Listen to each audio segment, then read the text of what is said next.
Stealing magic cards is pretty easy and very profitable.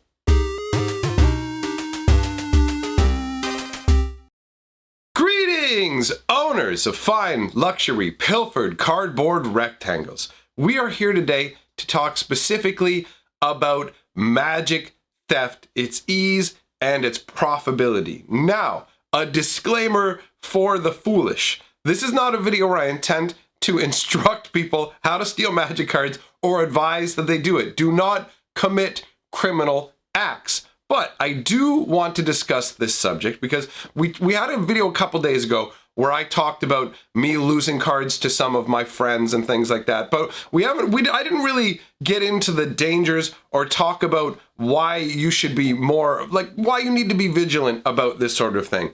Basically, what's causing me to think about this is there was a break-in at a local game store on Sunday night, so that was just a few days ago, in a place called Merrimack. Merrimack Games and Comic Store was robbed late Sunday night. Now there's some definitive aspects of this overall article. I'm just going to read parts of the article for you here. I'm going to try and skim over the details that aren't really terribly important. So, a local comic book store was burglarized Sunday night, and the thief managed to escape with some of the store's most valuable collectible cards. They targeted this one case because it's the highest value cards. It's frustrating because he knew exactly where he was going. There's a quote from the article. Now, they were notified of an alarm at the game store at about 11:45 p.m. When they arrived at the store, there was broken glass all throughout the building. They had a security camera that caught a glimpse of the burglar before the person, who appears to be a man, broke the camera with a tool, possibly a crowbar. And then they've got a description. He was wearing a jacket, hat, gloves, headlamp, and backpack. So he came prepared. They didn't go for the cash drawer. It was 5 minutes in and out. I know exactly what he was targeting. They had knowledge of what we had and went for the most expensive cards. The burglar went directly for a locked glass case containing Magic the Gathering cards. And then it just goes into some detail about some expensive Magic cards so that people are aware of, like Black Lotus and its expense, just so anyone who's reading the article has more of a grasp of the potential value of these cards. Now, according to the store owners, the burglar was able to leave with a stack of Magic the Gathering cards. Although the security footage did not record the entry to the store, it did record a few seconds of the man inside the establishment before he broke the camera. And then it goes on to say, it looks as though since there was snow, police were able to find one set of footprints. The burglar left the store and exited through the woods towards an apartment building across the street. One of the other glass cases was knocked over when the burglar was initially unsuccessful at gaining entry to the case using some type of tool. However, the burglar was eventually able to break open the case and steal stacks of cards. It's funny to say eventually when the guy was in and out inside of 5 minutes. But anyways, it's not clear how much the cards are worth, but Shaw said the owners, Harper and Christopher Lakowski, a military veteran, are trying to remain positive. Now, to rob a military veteran is both despicable and it shows a certain level of gutsy greed, where it's like, if you get caught by somebody who's part of the military, they're going to be able to mess you up. Now, the store is offering a $1,000 reward for information leading to the arrest, as well as $500 to be donated to the person who helps favorite charity. So this shows there's a certain level of money on the line. Now, when it comes down to it, there was a bunch of discussion about this online. People were talking about, oh, you know what, this is going to be somebody from the local area versus this is going to be somebody from an outside area. What happened? Did somebody from a different region come in, case the joint and rob it? Or was it a member of the actual local community? And based on a number of factors, it seems to me that it would most likely be a member of the local community who goes to the store. Someone actually listed out a number of points that help to illustrate that. Extensive knowledge of the store. These points are, they know where they keep the valuables. They understand how much cash flows in the register to make it not worth stealing from. The fact that the register was untouched is a big giveaway. This is someone who understands Magic and the value of Magic the Gathering.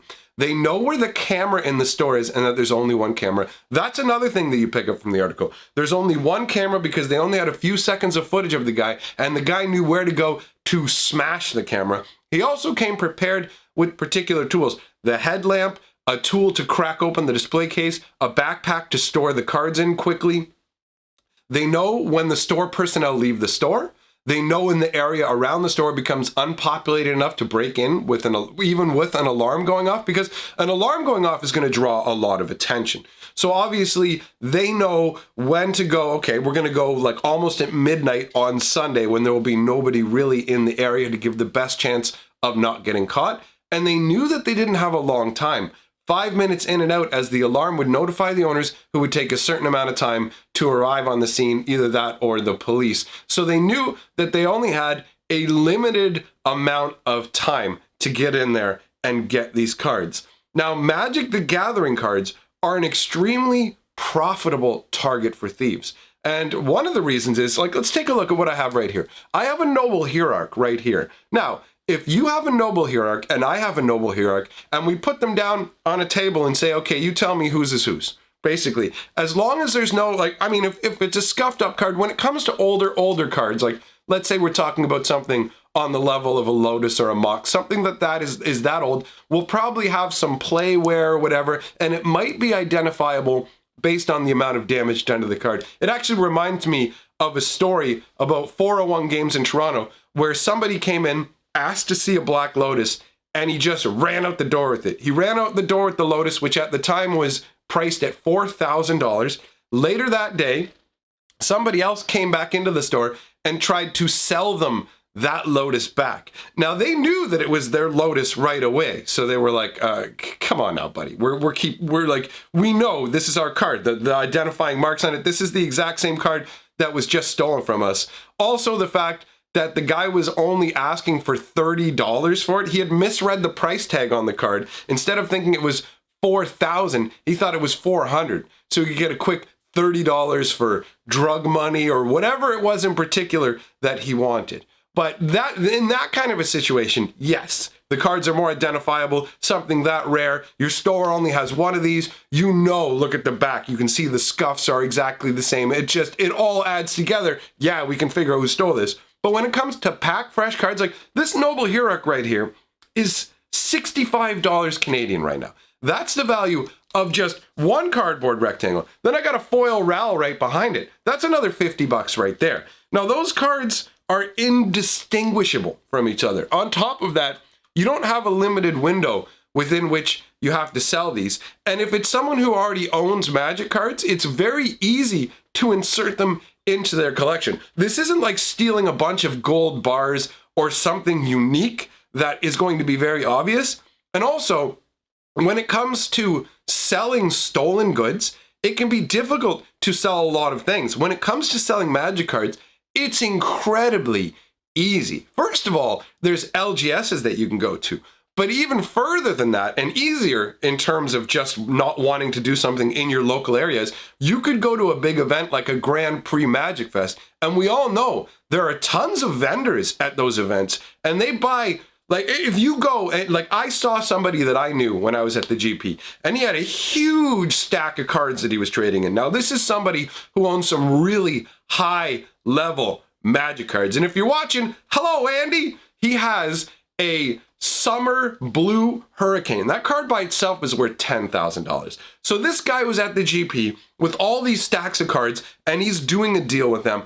Thousands of dollars of Magic cards can trade hands within 5 minutes. So 5 minutes to go in and rob the store, 5 minutes to dump them at a GP. I mean, that's all the time that those cards are really out in the open. The 5 minutes that they're boom into the backpack, and until you get to the GP, nobody knows you have them. They're incredibly portable, incredibly easy to hide, and it's impossible to prove who owns them. There are no identifying marks whatsoever. There's no UPC code. There's no barcode, anything like that, unless, of course, it's a graded card in a case. But even then, if somebody swipes one of those, they can just crack the case open and take the card out. So Magic cards are basically one of the best things to steal in terms of easy, undetectable profit. Now, again, remember, I am not telling you this to try and encourage you to steal. Do not steal from people. Don't be a scumbag. We all know what it feels like, or at least most of us probably know what it feels like to have something stolen from us. And some of us may know exactly what it's like to have magic cards stolen from us. It's happened to me numerous times. I've actually been part of efforts to help restore people's collections to them. I remember once this guy was quitting Magic because he had lost everything. He had lost play sets of Tarmogoyfs. It had all been stolen from him. And the store owner rallied people together, including me. He actually provided a box of cards for me to use as trade fodder to rebuild this guy's lost collection. And I spent a fair bit of time, at least a month, going around doing trades on this guy's behalf and building up a massive collection where people would give favorable trades to the box so we could present it to him and help restore what he had lost. So the reason I bring this up is it's really easy for magic cards to go missing, guys. You can just turn your back for a second and boom, your stuff is gone. I mean, on top, it's not the people that you need to be worried about at the GPs who are going out and like, I mean, yes, you do need to be worried to a degree about people at GPs stealing backpacks and breaking into cars. But the more insidious threats are the people who are in your local play group, the ones who you don't realize in a moment of opportunity will become the thief. There's an old proverb that says opportunity makes the thief. By giving people the ability to steal from you, some people will take advantage of that. And I'm not saying you have to keep everything on lockdown. There is a particular balance you need to keep. You just need to be aware that people will steal your cards. Once they're gone, there's nothing you can do about it. We've all had it happen to us. I still tend to be fairly trusting with people, but there's a line. I will let people go off with certain boxes with certain level of value of cards in them and go on their own. But certain boxes and binders stay in my view the entire time because it's way too easy for hundreds of dollars of cards to go missing. And it's so easy to hide them. Obviously, you can't be searching people as well. Once your cards go missing, it's not like you can grab someone and search them. And once they're mixed in with their other cards, they're indistinguishable. You have no idea. Did this guy have how many Noble Hierarchs did he have before? I'm missing a Noble Hierarch, but he's got 4 of them. So did he have 3 before and he stole one of mine? So you need to be aware that it's really easy to steal magic cards and it's really easy to unload them. So I'm just bringing this out as be aware. I should have probably covered this concept when I talked about my cards being stolen before, but that was more like an anecdote from my youth kind of story, as opposed to everybody needs to be aware of this ease of, I mean, the fact that this guy went and targeted the shop specifically, a headlamp, knew where the camera was, knew the time to do it. This to me is the closest thing to an inside job you can get, right? Obviously, it's not the store owners doing it to themselves, so it's not like an inside job. But by an inside job, I mean, it's somebody most likely from that local play group. It's somebody who's been in the store enough to know all of this. This isn't somebody who just happened to pass by for a day and is like, hey, while I'm here, why don't I steal some nice cardboard rectangles?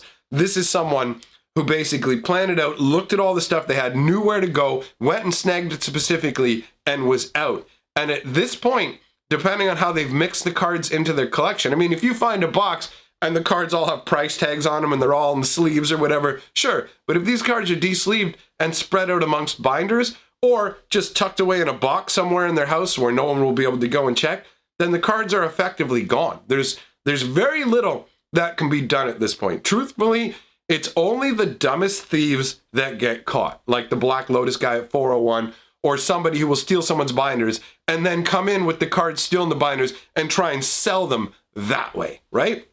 So I didn't want to go into too many details on how thieves can protect themselves from getting caught, but I just wanted to go over enough to make everybody aware of the threat that could be lurking nearby. Now, this isn't trying to create an aura of distrust with you and all your friends. Just be aware that anybody given the proper opportunity could become that thief. So protect your neck, friends. Protect your cardboard neck. And let's check in with the 6th color of magic.